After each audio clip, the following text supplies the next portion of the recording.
The privilege of the Voinovich School and the Russ College of Engineering to introduce our corporate keynote perspectives today. And it's going to be provided by Honda North America Services and the presentation particularly by Karen Heyob, the manager of the facilities department at Honda North America. Today I want to share some insights into what we're doing to run our business with a strong focus on energy management. Within the North America region, which includes Mexico, Canada, and the U.S., we operate 14 major manufacturing plants. These plants are producing Honda and Acura cars and light-duty trucks, and also the engines and transmissions that power them. We take great pride in the fact that all of our products, whether it's a car, a motorcycle, a generator, or even the Honda Jet, achieve the highest level of environmental performance. So to do this, we look for ways to optimize energy at every step of the product's life cycle. So for example, we study ways to reuse our resources more efficiently, meaning that we waste fewer raw materials during our manufacturing processes. We also look at ways to ship parts and products more efficiently, meaning that we can save fuel and reduce greenhouse gas emissions related to that.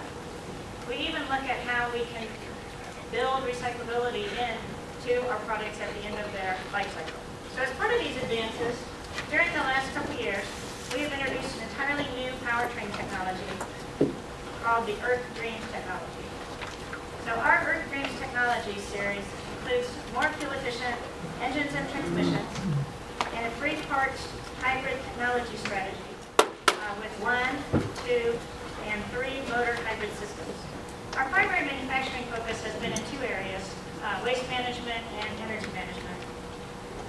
On the waste management side, through the efforts of all of our associates, we've virtually eliminated landfill waste in our manufacturing plants. Today, 12 of our 14 manufacturing plants are zero landfill plants. And a total of less than 1% of our total waste generation actually still goes to landfills. So we're obviously very proud of that fact. Obviously, if you can cut waste at the earliest step in the production process, it not only reduces your raw material costs, but it also reduces your time, your energy, and your costs for having to manage that waste at the end of your production process. When we first started looking at improving our energy efficiency, we took the traditional approach of performing audits at each of our manufacturing facilities to look for opportunities. And given that we were starting from scratch, we focused on finding inefficient equipment and processes that we could make better.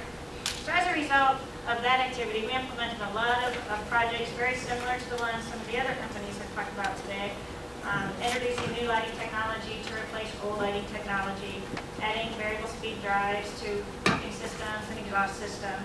Increasing energy efficiency in a company is far more than just fixing hardware.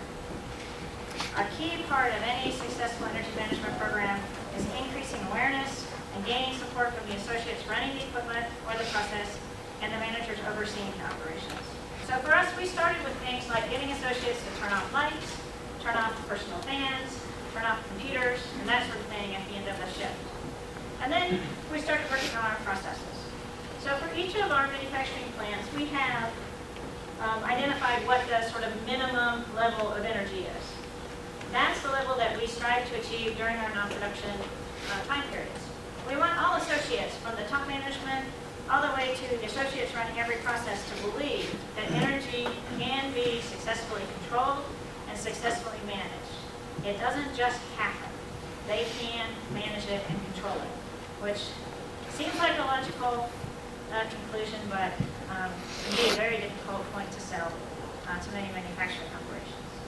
We're focusing on trying to maintain the highest operating efficiency for the equipment that we have.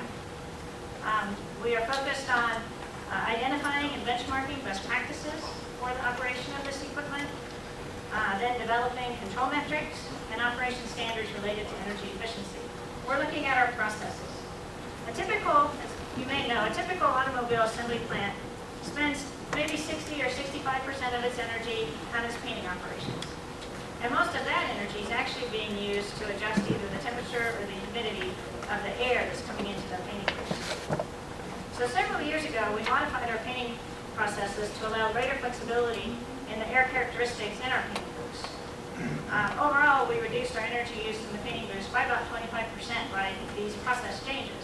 So finally, as some of you have talked about here today already, we want to ensure that energy efficiency and other environmental impact characteristics are key evaluation points when we're developing new technologies, purchasing new equipment, expanding or building new buildings. And the challenge that we all face in this area is that many of these more efficient technologies or design characteristics carry higher upfront costs. Now, from my perspective, the great thing about energy efficiency projects is that almost always you have an immediate positive cash flow. So your CPU, cost per unit, or in our terms, I guess, immediately gets a great positive impact, but you still have that initial upfront investment. And for those of you who are energy managers, every one of you has felt the disappointment of knowing that there is an available and readily usable technology out there that could be installed and save us energy, but the company is unwilling to spend 4 or 5 years waiting for the return on investment. We've already seen the benefits of this approach. We've recently been able to add heat recovery units to a couple of new HVAC units that have to use large quantities of outside air for safety reasons. And we've also been able to justify a more highly efficient chiller than what we have typically been able to do in the past. So we're getting very positive feedback, especially from our facilities managers, with this cost guideline.